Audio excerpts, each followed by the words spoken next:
네, 안녕하십니까. 경남 기후위기 비상행동 박종건 공동대표입니다. 기후위기에 대한 이야기를 도민일보를 통해서 우리 도민들에게 널리 알리게 된 것을 너무너무 기쁘고 행복하게조차 합니다. 지금부터 여러분들에게 기후위기, 정말 이것이 진실인지 아닌지 대해서 과학적 데이터를 통해서 오늘 첫날은 기후위기의 진실에 대한 이야기를 말씀드리도록 하겠습니다.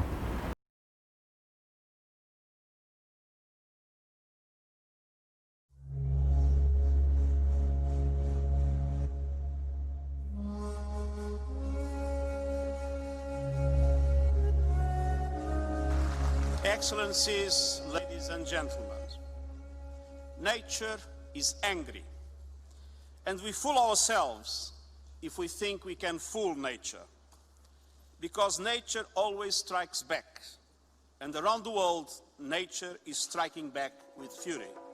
The situation in Australia, already in a state of emergency, is getting more dire tonight. A remarkable and alarming scene playing out in Venice. In recent months, climate emergencies have been declared. Frustration is also boiling hot over a government seen as unambitious on global warming. Look around. Seas are rising and oceans are acidifying. Glaciers are melting and corals are bleaching. Droughts are spreading and wildfires are burning.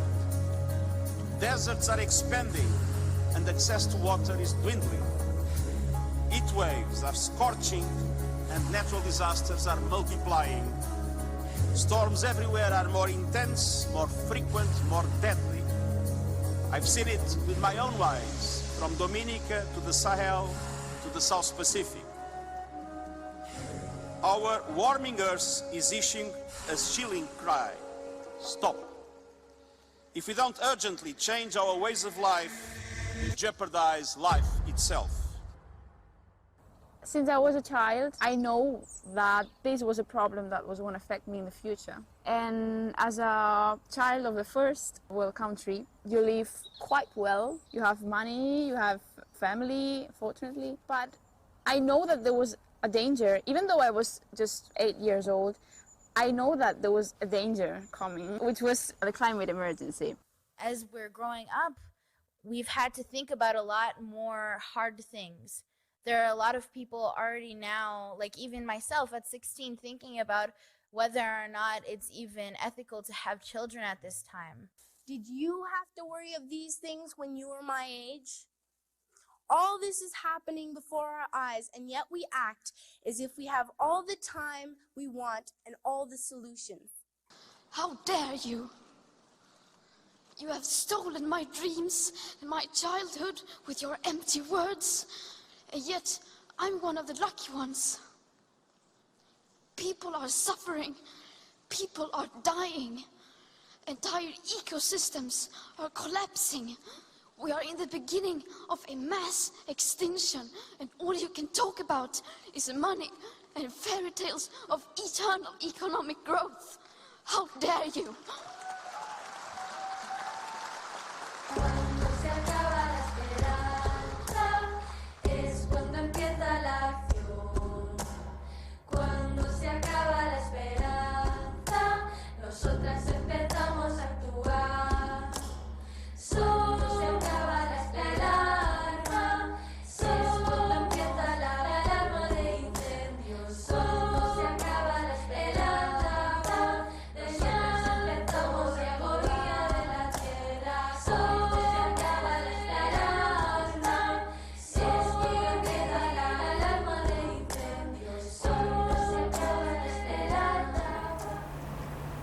네, 화면 잘 보셨죠? Nature is angry. 지구 화가 나 있다.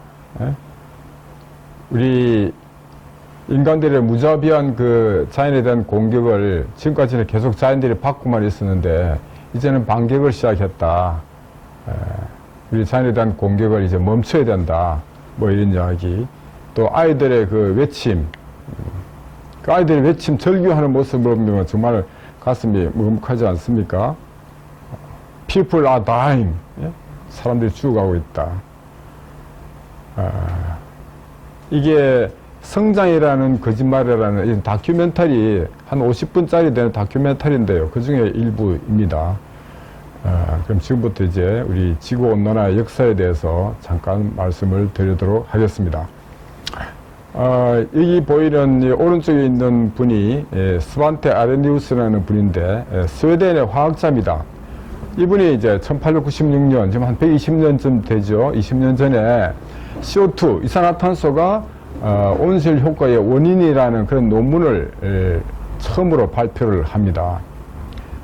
이분이 노벨상까지 수상하신 화학자신데요. 이 당시에는 뭐 이 논문에 대해서 절대적으로 뭐 그게 옳다고 인정을 받지 못했습니다만, 어쨌든 제일 처음으로 발표한 CO2가 이산화탄소에 미치는 영향에 대한 이야기입니다. 근데 이 당시에는 지금 같은 그런 컴퓨터가 없었을 때인데, 그 어려운 그 시뮬레이션을 이분은 다 수기로 작성해서 이 논문을 작성했다고 합니다. 그래서 지금 현재 그 과학자들이 이걸 보고, 컴퓨터도 없이 이런 그 어려운 방정식을 풀어낸 것에 대해서 굉장히 놀라워하기도 합니다. 아마 이분은 어떤 수학 천재였나 본데요. 근데 이분이 처음에 이런 논문을 발표할 때에는 이산화탄소가 지구를 따뜻하게 하는 것에 대해서 상당히 축복이라고 이렇게 생각을 했습니다. 왜냐하면 우리 지구가 빙하기가 끝난 시점이 지금부터 12,000년 전쯤 되기 때문에 이 추위에 대한 공포들이 있었기 때문에 이산화탄소가 이제 지구를 따뜻하게 하는구나. 이 12,000년 동안 이 따뜻하게 된 것이 이산화탄소 덕분이라고 해서 알고 고맙게 생각까지도 했습니다. 그런데 다만 앞으로 이 이산화탄소 계속 늘어나게 되면 한 1000년쯤 지나면은 이 지구가 아마 문제가 될 수 있다. 이런 이야기를 했습니다. 1000년.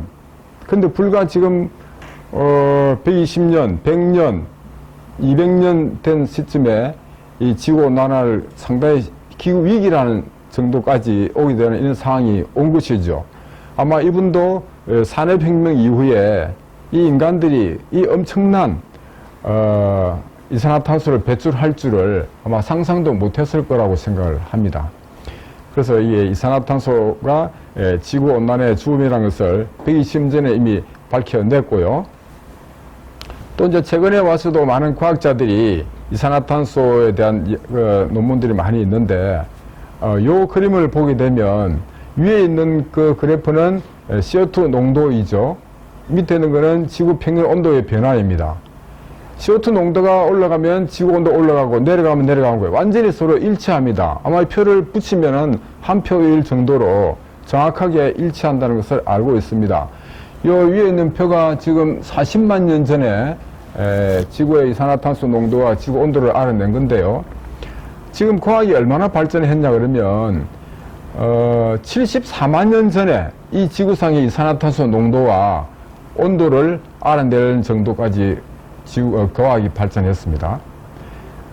남극에 있는 얼음, 이 수억 년 동안의 눈이 쌓여서 된 얼음이기 때문에 이 얼음을 깊이 구멍을 해서 팝니다. 그걸 우리가 이제 파서 올리면 얼음 봉이 되는데 그걸 코어라고 그러죠. 그 하는 작업을 코어링이라고 합니다. 이 빙하 코어를 보면 연도별로 측정을 할 수가 있습니다. 그래서 74만 년 전에 있는 연대에 있던 얼음 속에 있는 공기방울을 뽑아내면 그 안에 이산화탄소 농도도 알 수 있고요. 지구 온도도 추정해낼 수가 있는 겁니다. 그래서 지금 74만 년 전에까지 지금 밝혀냈습니다. 무려 빙하 깊이가 3,270m. 상상도 못할 정도 깊이까지 코어를 뽑아내서 하고 있습니다. 참고로 남극에 있는 그 얼음의 두께는요, 평균이 1,600m입니다. 1.6km 걸리죠. 1.6km. 그래서 이 빙하기 때의 지구 이산화탄소 농도를 알아냈는데, 이 이산화탄소 농도가 이 표 있는 것처럼 10만 년 주기로 이산화탄소가 줄었다 늘었다 합니다. 자연적으로. 그러면 이산화탄소가 늘어났을 때는 지구가 따뜻해지고 이산화탄소가 줄어들 때는 빙하기가 오는 겁니다. 이 빙하기가 10만 년 주기로 빙하가 있어 왔는데요. 그 사이는 우리가 간빙기라고 그러지 않습니까? 그래서 이산화탄소가 200ppm 이 될 때에는 빙하기, 280ppm이 되게 되면 간빙기가 돼서 따뜻하게 되는 겁니다. 근데 이 간빙기가 한 6,000년 정도 평균 지속되다가 다시 또 빙하게 되고 이렇게 됐다고, 반복됐다고 이야기를 합니다. 그런데 이 표를 보시는 것처럼 제일 마지막에 있는 이게 이제 0이라고 되는 게 이제 지금 현재를 이야기하는 것이죠. 근데 최근에서 12,000년 전 동안, 그냥 최근 만년 동안에는 지구 온도가 평균 4도가 올라갔습니다. 평균 온도 4도가 올라가니까 굉장히 빙하기를 벗어나서 따뜻한 시기가 된 것이죠. 이렇게 되니까 12,000년 전부터 인간이 농사를 짓기 시작하는 겁니다. 그래서 문명이 발전하고 과학이 발전하게 된 겁니다. 그런데 이 만년 동안에 지구 평균 온도가 4도가 올라갔는데 최근 100년 동안에 이산화탄소가 급증해서 100년 동안에 1도가 올라갔습니다. 여러분 수학을 잘 하시는 분은 금방 아시겠지만 만년 동안에 4도 올라간 것과 최근 100년 동안에 1도 올라간 것은 얼마 정도 차이가 나는 거냐면 25배 빠른 속도로 지구 온도가 올라간다는 것을 알 수가 있습니다. 25배.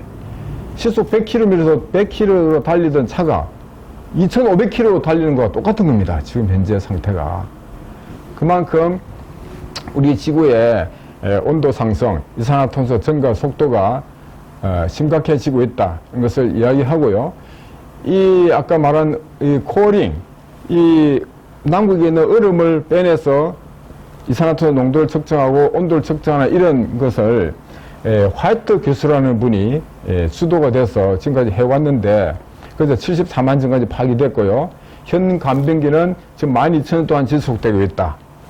그 다음에 또 한 가지 놀라운 사실은 지금부터 100만 년 전에는 이 지구가 온도가 변화가 없이 일정했다고 이야기합니다.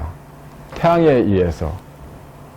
근데 100만 년 전에서 어떤 원인인지 모르지만 어떤 큰 변화에 의해서 이 10만 년 단위로 빙하가 됐다가 간빙하가 됐다가 변화했다는 겁니다. 그 원인은 아직 정확하게 지금 밝혀내지 못했고요. 그래서 100만 년 전후에서 그 얼음 코어를 아마 뽑아내면은 그 원인도 밝혀낼 수 있지 않을까 이런 생각이 들고요. 그래서 지금 현재 CO2 농도가 250년 전보다 현재는 한 30% 늘어났고요. 메탄은 170% 늘어났다. 그리고 과거 변화 패턴과 달리 과거에는 10만 년 주기로 해서 일정하게 패턴이 됐잖아요. 74만 년 동안 분석해보면. 근데 지금은 그 패턴이 다르게 줄지 않고 계속 이산화탄소가 늘어나고만 있다. 그것이 심각하다는 것입니다. 그리고 이거는 이제 과거 한 2000년 동안의 꼴을 갖다가 짧게 이산화탄소 증가 농도를 갖다가 표로 그리는 겁니다. 과거 0이라 되는 거죠. 예수님이 태어나던 이 0일 때는 0일 때와 지금 12,000년 동안 일정했잖아요. 근데 최근에 와가지고 최근 100년 동안에 이 이산화탄소 증가 속도가 보시는 바와 같이 수직으로 상승하고 있는 겁니다. 물론 짧은 기간을 짧게 잡았으니까.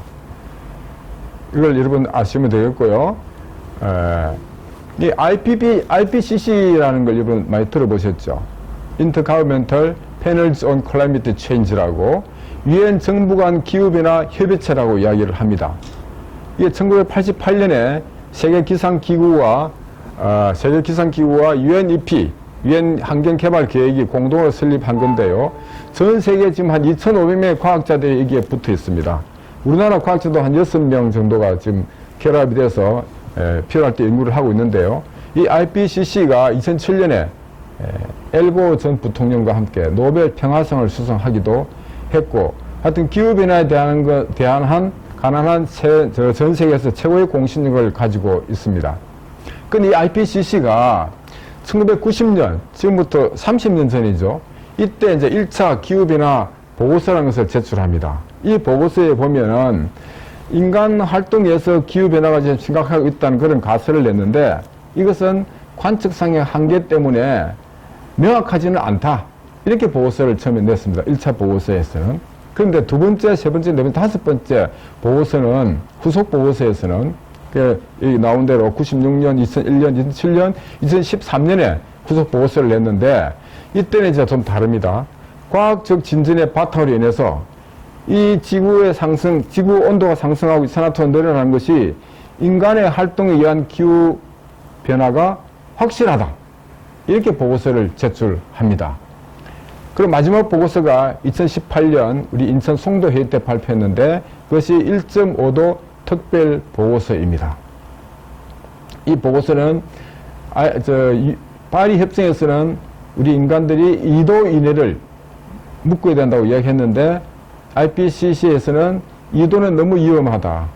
1.5도로 묶어야 된다고 발표한 것이 1.5도 특별 보고서입니다. 그 우리 인천 송도에서 발표한 것입니다. 그래서 전 세계 모든 국가들이 1.5도 특별 보고서를 다 수용을 했습니다. 다음에는요. 이건 어디 있는 거냐면요. 하와이에 있는 마우나로아라는 기상 관측소입니다. 해발 3,396m에 있는 이 그렇게 유명한 것이 보이지 않는 이 허스름한 이 기상 관측소는 미 해양 대기구 소속의 기상 관측소인데요. 여기에서 매일 하루도 빠지지 않고 대기 중에 이산화탄소 농도를 측정하고 있습니다. 이것이 이제 기후변화에 대해서 공부를 좀 하신 분은 반드시 알아야 될 킬링 커브라는 곡선입니다. 보시는 대로 1958년부터 지금까지 매 시간마다 측정을 한 결과 나타난 이 표입니다. 수직으로 일직선으로 상승하고 있는 것이 보이죠? 이것이 찰스 킬링이라는 박사가 1958년부터 자기가 개발한 이산화탄소 측정 기계를 가지고 한 시간도 빠지지 않고 50년 동안 측정해서 나온 표가 이 표입니다. 그래서 이분이 2005년에 심장마비로 돌아가십니다. 돌아가시는데 이분의 그 공직을 기려서 이 곡선을 킬링 커브라고 이름을 붙였습니다. 킬링이라서 K-I-L-L 죽음이란 뜻이 아니고 K-E-E-L-I-N-G 이 사람 이름이 찰스 데이비드 킬링이거든. 이 사람의 이름을 따서 킬링 커브라고 이름을 붙였습니다. 이 킬링 커브에서 두 가지를 알 수가 있는데요. 한 가지는 지구는 숨을 쉰다. 여름과 겨울이 다르다는 겁니다. 이게 톱니바퀴처럼 되어 있잖아요. 톱니바퀴처럼 되어 있는 것은 봄, 여름과 겨울에 이산화탄소 농도가 틀립니다. 식물이 왕성하게 광합성 작용을 할 때는 이산화탄소를 많이 잡아먹고 산소를 배출하기 때문에 이산화탄소 농도가 적고요. 또 이제 광합성자가 적게 할 때는 겨울이나 이때는 이제 이산화탄소 농도가 늘어나는 겁니다. 그렇지만 연으로 보면 계속 상승하고 있다는 것을 알 수 있는 겁니다. 그래서 두 번째는 매년 높아지고 있다. 이 두 가지 사실을 이 킬링 커브를 보고 알 수가 있습니다. 자, 이분이 바로 찰스 데이비드 킬링 박사입니다. 왼쪽에 있는 분입니다. 28년에 태어나셔서 2005년에 심장마비로 돌아가실 때까지 하루도 빠지지 않고 이산화탄소 농도를 측정하신 분이고, 이분이 그 일화를 보면 자기 첫째 애가 출생했을 때도 집에를 가지 못하고 이 자리를 지켰다고 할 만큼 이분이 이산화탄소 농도 측정하는데 아주 심혈을 바친 분입니다. 펜실베니아 출신인데 26살 때 박사학위를 받고 1958년부터 이 자리를 지켜서 하시다가 돌아가시고, 이 오른쪽에 있는 분이 좀 비슷하게 생겼죠. 이분이 그 아들입니다. 랄프 킬링이라고, 이분이 그 대를 이어서 지금도 이산화탄소를 측정하고 있습니다. 물론 이산화탄소만 측정하는 것이 아니라 다른 여러 가지 수온도 측정하고요, 측정한 것들이 있습니다. 재미난 일화도 많이 있는데 그런 여기는 생략을 하고요. 자, 킬링 곡선의 한 세 가지 정도를 보여드릴 텐데, 이것이 킬링 곡선의 첫 번째입니다. 이거는 1958년부터 2019년 현재까지의 킬링 곡선입니다. 아까 보여드린 것과 같죠. 이게 2019년 6월 2일 날 마우나로아 기상 관측소에서 발표한 그림입니다. 두 번째는 이것을 좀 길게 잡아서 2000년 동안에 길게 잡아서 한 표를 보면은 이산화탄소 농도가 조금씩 상승하다가 1950년부터 거의 수직은 아니지만 급상승할 수 있다는 표를 보여주기 위해서 이런 표를 만든 겁니다. 근데 여기서 제가 또 발견한 것은 뭐냐 그러면요, 1958년에는 이거 보시는 대로 310 ppm이었습니다. 근데 1988년에는 350 ppm이었다가요, 385 ppm으로 415 ppm으로 이렇게 늘어나고 있습니다. 이 늘어나는 거를 제가 평균을 내보면요, 58년부터 88년 30년이죠. 30년은 뭐 매년 1.3 ppm씩 늘어났습니다. 근데 이것이 또 1988년부터 2008년 20년 동안은 매년 1.7 ppm씩 늘어났습니다. 최근에 10년 동안은 2.7 ppm씩 늘어나고 있습니다. 제가 또 최근 3년 거를 또 집중해서 또 해보니까 거의 5 ppm씩 늘어나고 있습니다. 이건 해마다 ppm 농도가 더 심하게 늘어난다는 것이죠. 그 이유는요, 북극의 얼음이 빨리 녹고요, 호주 산불이라든지 미국의 산불이라든지 대형 산불이 나게 되면 생각지도 못한 CO2가 또 증가하게 되는 겁니다. 지금 인도와 중국의 급성장에 따라서 이산화탄소 농도가 또 급속도로 늘어나는 이런 것 때문에 갈수록 이산화탄소 농도가 더 늘어나고 있다. 그래서 지구 과학자들이 자기들이 예측했던 것보다도 너무나 빨리 와서 깜짝깜짝 놀라고 있다는 그것은 바로 이런 이유 때문에 그렇습니다. 자, 이것은 더 길게 본 거죠. 만 년을 가지고 보니까 거의 수평에 가까이 오다가 수직선으로 올라가는 이 표를 여러분 보실 수 있습니다. 자, 이것은 2016년 10월 17일 날 SBS 뉴스에 나온 건데요. 이산화탄소가 드디어 400 ppm을 넘었다. 이 400 ppm이 왜 중요하냐 그러면 기상과학자들은 인간이 넘어서는 안 될 선을 400 ppm으로 봤습니다. 근데 2016년 10월 달에 400 ppm을 돌파하니까 마노로 기상관측소에서 보도자를 낸 겁니다. 그것을 받아서 SBS 뉴스에서 보도가 된 겁니다. 그런데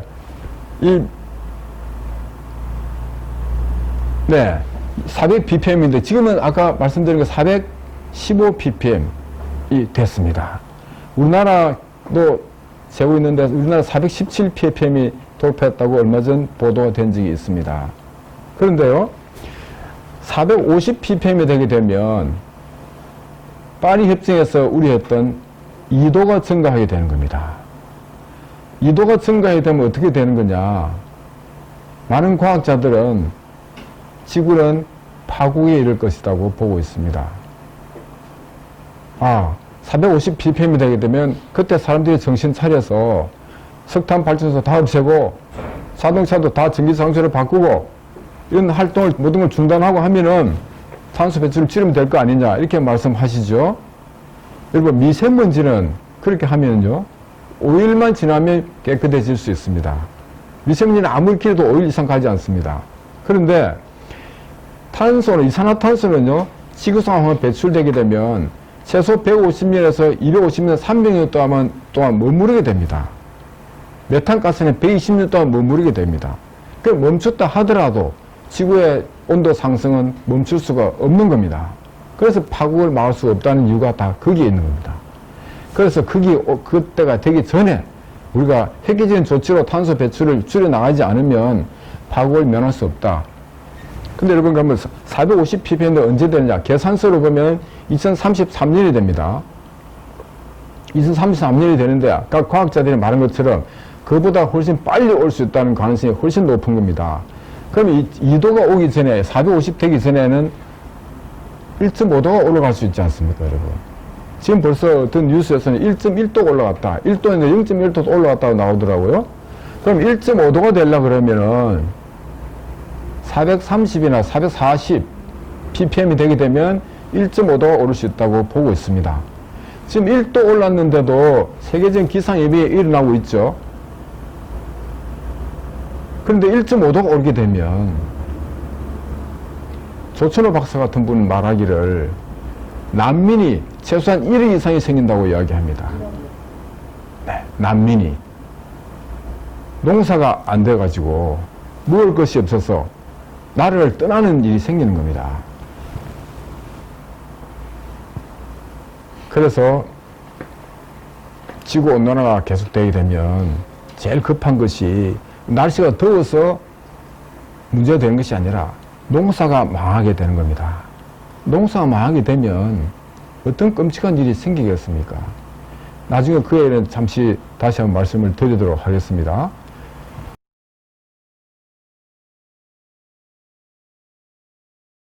어떤 지금 현재 기후위기가 진실인지 아닌지 긴가민가하는 사람들 아직도 많이 있습니다. 우리 주변에는. 그래서 우리나라 사람들의 기후 인식도가 어느 정도 되는가를 설문조사한 것이 있습니다. 작년 9월 달에 녹색연합에서 갤럽에 의뢰해서 1,500명 대상으로 설문조사를 했는데, 지금 현재 코로나19와 기상예변, 이것들이 기후위기 때문에 온 것인가, 또는 기후위기 심각성에 대해서 얼마 정도 인식하고 있는가에 대해서 물어보는 것인데, 95.8%가 매우 그렇다, 약간 그렇다. 96%가 기후위기를 인식하고 있다는 것을 이 표를 설문을 통해서 알 수가 있습니다. 우리가 시험을 치면 답은 잘 맞히지만 또 행동하는 건 좀 다르죠. 그래서 많은 국민들이 기후위기가 심각하다는 것을 인식은 하고 있지만 또 행동하는 건 또 다르다는 것은 또 우리 여러분 주변에서 보시면 알 겁니다. 96%가 기후위기라고 심각성을 인식한다 그러면, 정말 그렇다 그러면은 이렇게 살았으면 우리가 안 되는 것이죠. 근데 아직도 멀쩡하게 좀 살고 있고요. 기후위기는 그냥 저 투발루, 태평양 섬 가라앉는 것처럼 생각하고 북극 곰이 어렵다는 이 정도로 먼 나라 일처럼 생각하는 국민들이 아직도 많이 있습니다. 그래서 이 표는요, 지금 현재 우리나라 석탄 발전소가 전부 60기가 가동되고 있고요. 7기가 건설 중에 있습니다.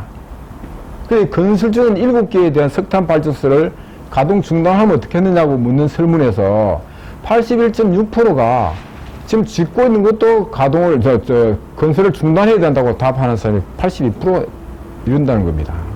이거 왜 중요한 의미를 가지고 있냐면요. 우리가 몇 년 전에, 2년 전인가요? 신고류 569기 건설을 하던 것을 문재인 대통령이 가동을 중단시켰잖아요. 건설을 중단시켰잖아요. 그래서 공론화를 해가지고 이걸 건설을 중단해야 되냐, 계속 해야 되냐 물었을 때 많은 사람들이 짓던 거니까 계속 해야 된다고 답을 해서 지금 짓고 있습니다. 그 이유가 매물 비용이 그때 뭐 1조 6천억인가 많은 돈이 들어갔는데 아까우니까 지어야 된다고 이야기했습니다. 근데 지금 현재 석탄 발전소 7개 짓는데 3조 이상 들어갔습니다. 그럼에도 불구하고 중단해야 된다고 답한다는 것을 여러분들에게 말씀드리기 위해서 한 이야기입니다. 물론 또 공론화를 해서 거치면 어떻게 될지 모르겠지만 어쨌든 생각은 그렇게 하고 있다. 이것을 말씀드리고요.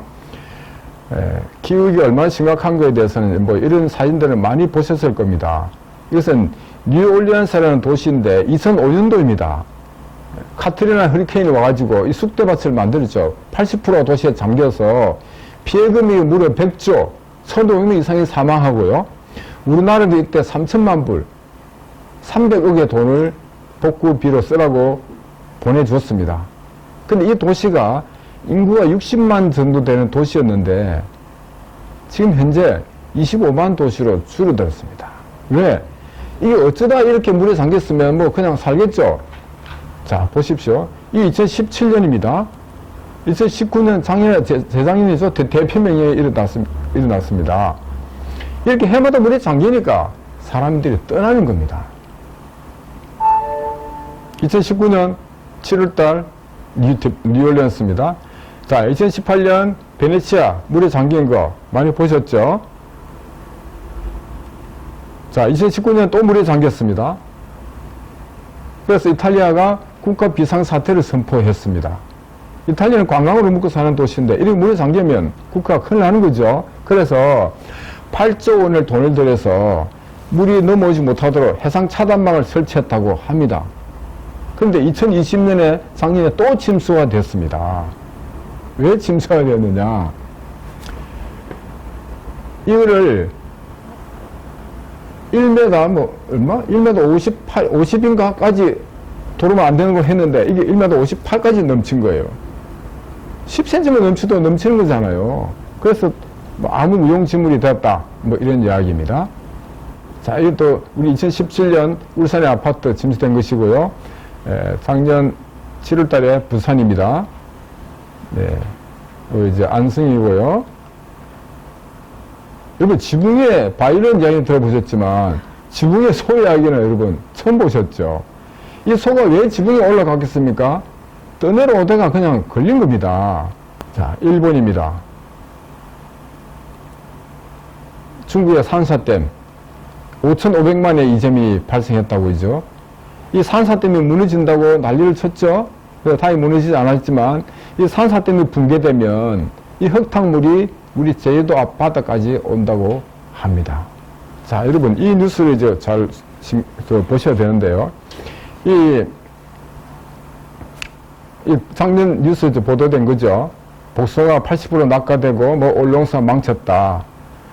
여러분, 청양고추 뭐 안 먹어도 살 수 있습니다. 과일 안 먹어도 살 수 있습니다. 그런데요, 이 작년 뉴스를 보십시오. 이 52년 만에 쌀 생산이 최저를 기록했다. 54일간의 긴 장마 끝에 1조량이 줄어들어서 태풍에서 배가 넘어져서 그런 게 아니고요. 햇빛 양이 줄어들어서 배 생산이 30% 줄었다. 물론 30% 줄었다니까 뭐 별거 아닌 것처럼 많은 국민들이 생각을 하고 있습니다. 그렇지만 이 30%가요. 우리는 지금 쌀 재고도 많고 다른 곡물도 있고 뭐 수입되니까 문제가 없지만 이게 금리는 50% 준다거나 2년, 3년 했다가 70%, 80% 쌀 생산이 준다. 이렇게 되면 어떤 끔찍한 일이 생기는 줄 아십니까? 그럼 외국에서 밀가루 수입해서 밀가루, 뭐 옛날 밀가루 분식 먹듯이 그렇게 하면 되지. 아, 외국인은 밀 생산이 줄지 않습니까? 같은 일이, 우리나라만 이런 일이 생기는 거 아닙니다. 전 나라가 같이 생기는 겁니다. 30% 줄은 거 이야기를 해드리면, 2010년에 러시아의 밀 생산지에서 폭염이 들어서 밀 생산이 30%가 감소했습니다. 그 러시아가 밀 수출을 중단했습니다. 그럼 그 이웃 나라에 있던 나라들이 시리아가 러시아 밀을 수입해서 먹고 살았는데 수출을 중단해버리니까 밀가루 값이 70% 폭등했습니다. 시리아는 그러지 않아도 내전이다, 뭐다, 뭐 아랍어 범이다, 이러고 뭐 전쟁 상태에다가 먹을 것마저 없으니까 어떻게 되겠습니까? 400만의 난민이 발생했습니다. 그 사람들 어디로 가겠습니까? 다 유럽으로 가는 거예요. 몰려가는 겁니다. 유럽에서 어떻게 하겠습니까? 그 사람들 뭐 죽이겠습니까? 난민은 원래 받아 주게 되어 있습니다. 유럽 협약에서. 그래서 유럽에서는 이걸 논의를 했습니다. 우리 한 몇만 명씩 나눠가지고 받자. 독일은 그 당시에 100만 명을 수용하기로 했습니다. 100만 명. 많은 국가들이 좀 나눠서 받기로 했는데 영국은 못 받는다고 해서 브렉시트를 한 겁니다. 그 원인이 다 거기 있다고 합니다. 우리나라의 제주도에 몇 년 전에 난민이 500명 온 거 기억나시나요? 다 잊어버렸을 겁니다, 벌써. 500명 왔는데 국가가 난리 난 것처럼 난리 났습니다. 다 내보내야 된다가, 뭐 다 범죄 일으킨다. 500명 가지고 겨우. 그래서 난민 심사하고 단 2명 난민 인정했습니다. 우리나라 정말 도덕적으로 문제가 있는 것이죠. 그래서 이 기후변화는 단순한 문제가 아니다. 이 농사를 망치게 되게 되면 지금 코로나19는 여러분 아무리 위험해도 마트에 가면 먹을 것이 있지 않습니까? 근데 기후변화 때문에 농사가 망해서 마트에 갔더니 먹을 것이 텅텅 비었다. 이거는 우리가 지금까지 한 번도 경험해 못한 그런 재앙이 되는 겁니다. 재앙이. 자, 이 아이들 놀고 있는 이곳은 지금 베르호얀스크라는 전 세계에서 제일 추운 마을입니다. 마을인데 작년에 6월 28일 날 38도를 기록해서 전 세계 뉴스가 된 그런 마을입니다. 우리나라도 작년에 38도까지 안 올라갔죠. 32, 3도 올라가도 뭐 덥다고 그랬고 2018년에 엄청 더워서 40도 넘고 막 그런 적이 있었는데 이 마을은 가장 추울 때 기록이 마이너스 69.8도였습니다. 이런 곳에 38도, 영상 38도를 찍었다는 이런 건 정말 기상이변이 아닐 수가 없는 것이죠. 자, 이게 2019년인데요. 파리가 45.9도를 찍어가지고요. 원자력 발전소가 가동이 멈췄습니다. 원자력 발전소는 매 순간도 냉각을 시켜주지 않으면 원자로가 폭발하는 겁니다. 너무나 엄청난 열을 내기 때문에. 그래서 냉각을 시켜주는 것을 강물이나 바닷물로 시켜줘야 되는데 강물이 따뜻해져가지고 냉각을 해줄 수 있기 때문에 프랑스에 있는 원전이 다 가동을 멈췄습니다. 인도는 50도를 찍어서 아스팔트가 막 녹았습니다. 우리나라도 40도를 넘었습니다. 안성에서. 예, 지금 40도를 뭐 무능하지만 앞으로 45도, 50도 우리나라에서 막 그런 일이 생긴다 그러면요. 정말 상상을 초월하는 일이 생기는 겁니다. 일본에 있는 이 보이는 왼쪽에 있는 그 그림은 4년 전이고요. 2019년 10월 달 사진이 틀리죠. 바이섬이 태풍에 날아가 버렸습니다. 물론 사람이 사는 섬은 아니지만 이 바이섬이 날아가 버릴 정도로 태풍이 강력했다는 것을 의미하는 겁니다. 호주 산불 작년에 6개월, 7개월 동안 불탔습니다.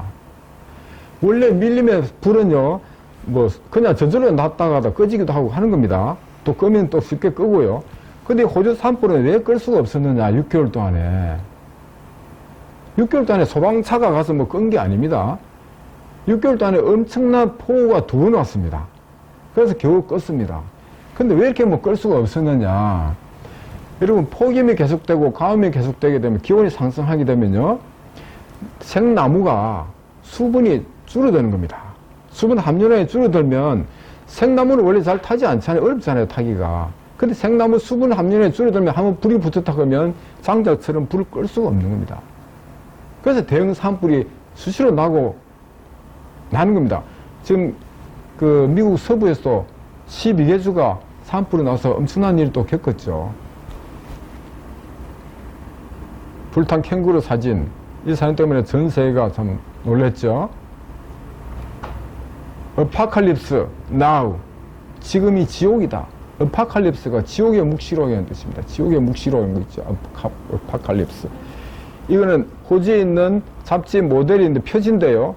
이 보이는 11살 먹는 아이가 혼자서 보드를 타고 산불을 피해서 탈출하는 모습의 사진입니다. 미 산불 12개 주로 확산됐다는 이야기. 자, 이게 조선일보 보도인데요. 마치 화성처럼 지구의 종말 같았다. 이 샌프란시스코, 산불과 거리가 상당히 있는데도 불구하고 이렇게 대낮처럼, 낮인데 오렌지 빛으로 마치 핵거울 같았다. 자, 우리 이제 아이들이 하고 있는 활동들을 좀 보여드리겠습니다. 지금 전 세계 150개국 나라 청소년 1170만의 아이들이 금요일마다 거리를 나와서 학교를 가지 않고 Friday for Future, FFL, Friday for Future, 금요일, 미래를 위한 금요일 그래서 기후 집회를 하고 있습니다. 그래서 옥스퍼드 사전에서는 2019년 올해의 단어로 Climate Emergency라고 했습니다. 기후 위기. 그래서 기후 비상사태를 선정을 했고요. 이 더 가디언, 영국의 100년 된 아주 유명한 신문입니다. 독자가 57만인가 뭐 60만인가 되는 이런 굉장히 큰 신문인데, 이 신문이 작년 1월 29일 날 내부 회의를 거쳐서 결정한 것들이 몇 가지 있습니다. 첫 번째, 우리는 기후변화에 대응해야 한다. 하루하루가 중요하다.